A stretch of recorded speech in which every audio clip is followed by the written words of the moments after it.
कर्नाटक चुनाव नजदीक है, ऐसे में राज्य में हलचल मची हुई है और राज्य की बीजेपी सरकार में खलबली मची है और चुनाव के नजदीक आते ही बदलाव की सुगबुगाहट तेज हो गई है। ऐसे में अब दावा किया जा रहा है कि सीएम बोम्मई की कुर्सी खतरे में है।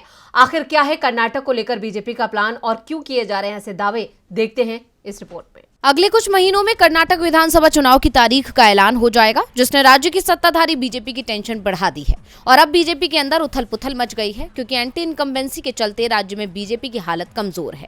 ऐसे में पार्टी जनता को लुभाने के लिए बड़े बदलाव कर सकती है। दावा तो यहाँ तक किया जा रहा है कि बीजेपी कर्नाटक में भी गुजरात मॉडल लागू कर सकती है और जैसे गुजरात में चुनाव से पहले सीएम बदला गया था, ऐसे ही कर्नाटक में भी सीएम बदला जा सकता है और सीएम बसवराज बोम्मई की कुर्सी जा सकती है।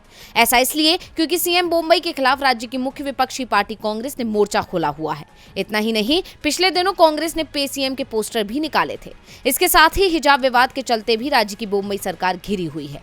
ऐसे तमाम मुद्दों ने सीएम बोम्मई की मुश्किल बढ़ा दी है, जिससे बीजेपी आलाकमान उनके चेहरे पर चुनाव लड़ने के मूड में नजर नहीं आ रहा है। ऐसे में दावा किया जा रहा है कि दिल्ली हुई बीजेपी की कार्यकारिणी बैठक में कर्नाटक में गुजरात मॉडल लागू करने का विचार हो रहा है। इसके साथ ही जानकारों का कहना है कि जैसे जैसे चुनाव करीब आ रहे हैं, पार्टी में येदियुरप्पा की अहमियत बढ़ रही है। वो पार्टी के संसदीय बोर्ड में भी हैं। लिंगायत समुदाय का सपोर्ट उनके साथ है। ऐसे में अब चुनाव नजदीक आते आते बोम्मई की टेंशन बढ़ गई है। देखना होगा कि बोम्मई को लेकर आलाकमान क्या फैसला लेता है। डीवी लाइव की रिपोर्ट।